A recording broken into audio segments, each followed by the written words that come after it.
Yes, mbaye ikaze inshuti bakunze mukunda kubana nanjye mu nkuru ibiganiro bya EDL TV, ni Everyday's Live cyangwa se Day to Day Live.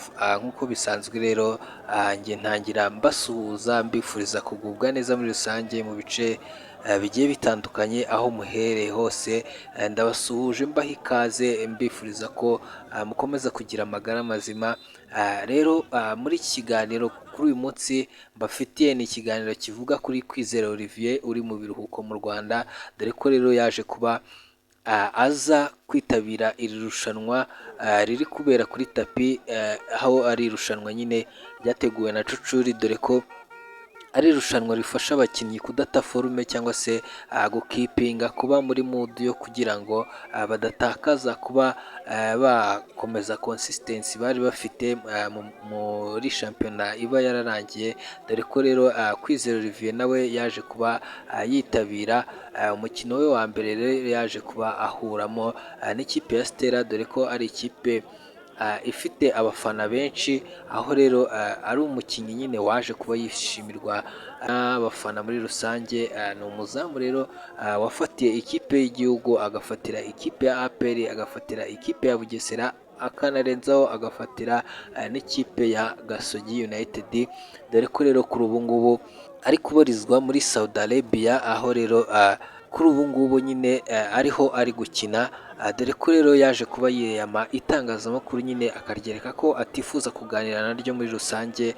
Dore rero aha niho yari ari gusohoka ava ku kibuga, aho rero yari atangarije ko itangazamakuru atifuza kuba yaganira naryo, dore ko rero benshi bari bamutegereje ngo bamubaze igihe yazagarukira mu Mavubi, dore ko nyine abakunzi n'abafana be bari bakumbuye kumva nyine icyo atekerezaho, dore ko haciyeho igihe kinini cyane atitabira gukina mu ikipe y'igihugu. Rero ku mukino yaje kuba nyine akinamo akabamo na man of the match cyangwa se umukinnyi waje kuba yitwara neza nyine muri uwo mukino. Ni umukino yari yahuyemo na Stella, aho nyine ari umukino ikipe yaje kuba inganya na Stella kimwe, biba ngombwa ko rero batera penaliti, biza kuba penaliti 4-2, dore ko rero abakinnyi batereye Stella bose barazamururaga, ubundi birangira nyine abateye ubwoba se cyangwa bamweretse ko nyine n'ubundi bakimuhaba nk'umuzamu wa mbere.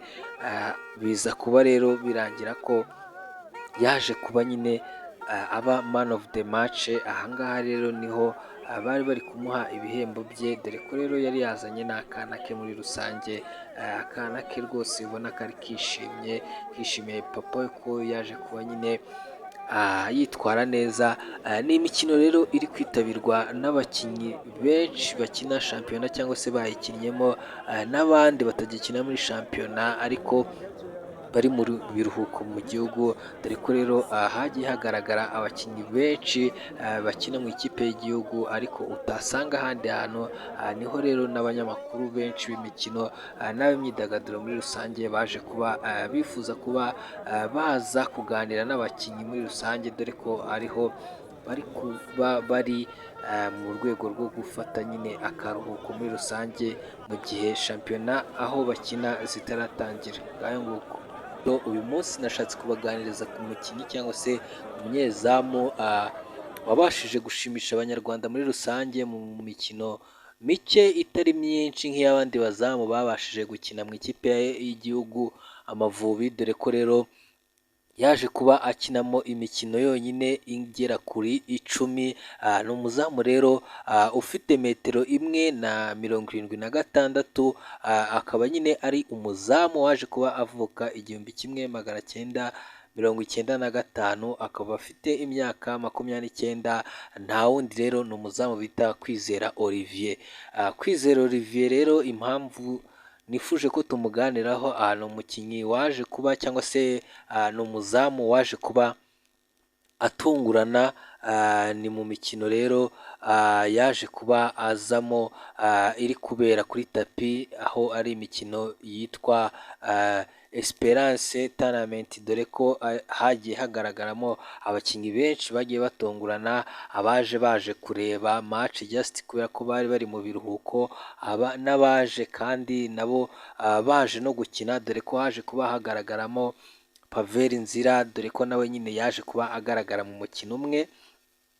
Ni muri urwo rwego rero na Olivier Kwizera yaje kuba aza gukinira, dore ko nyine yaje kuba yikoma itangazamakuru, avuga ko atifuza rero kuba yagira icyo atangaza. Ni muri urwo rwego rero itangazamakuru naryo ryari rinyotewe kuba ryamuganiriza ngo rimubaze impamvu cyangwa se n'aho bigeze kuba yakongera akagaragara mu ikipe y'igihugu, dore ko amaze igihe kinini atagaragara mu ikipe y'igihugu.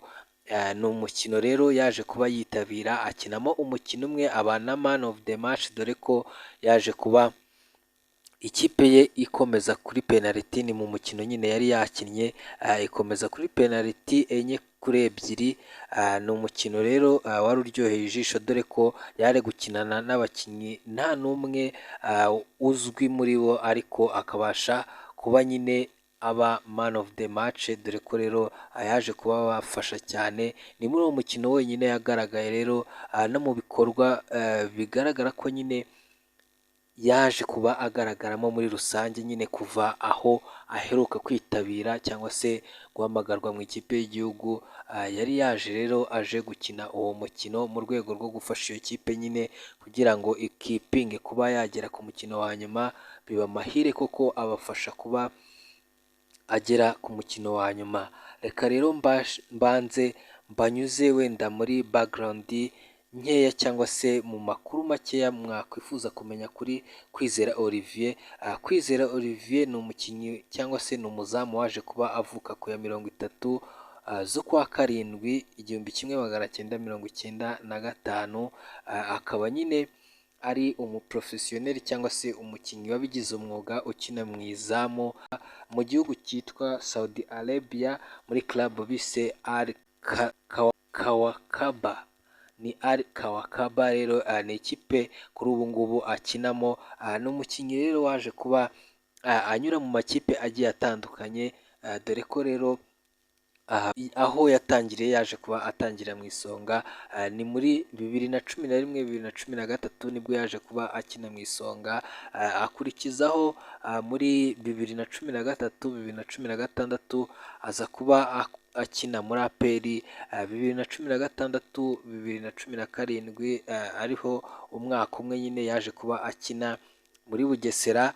Asoje uwo mwaka umwe nyine yari yasinye muri Bugesera, yaje kuba ajoyininga Freestar ayikinamo imyaka 2, 2017 kugeza 2019. Akina no muri Malta Club nk'inizanyo 2018, nyine ubwo yari avuye muri Free Star cyangwa se Free State Star. Akurikiraho 2020-2022 aho yaje kuba nyine akina muri Gasogi imyaka 2. Ava muri Gasogi nyine aribwo yahise yerekeza muri Saudi Arabia mu ikipe ya Al Kawakaba. Ni umukinnyi rero waje kuba akinira U23 y'ikipe y'igihugu nyine y'Amavubi y'abatarengeje imyaka 23. Aza no gukina muri ikipe ya nationali y'ikipe y'u Rwanda nyine Amavubi, ayikinamo imikino 10 yonyine, dore ko rero yaje kuba akomvenka abantu bamukunda muri rusange. Ngayo nguko dukomeze tubane mu nkuru n'ibiganiro bya EDL TV. Ayo ni amwe mu mateka cyangwa se mu ncamake y'ibyaranze umuzamu Kwizera Olivier muri rusange. Komeza ubane natwe mu nkuru n'ibiganiro tugenda tukugezaho umunsi ku munsi kuri YouTube. Kugira ngo utugereho bikoroheye ni wandika EDL 250 kugira ngo ujye ubasha kwaccessinga inkuru n'ibiganiro. Wibuke gukora subscribe ukandi na notification kugira ngo ibiganiro byose dusohora bijye bikugeraho.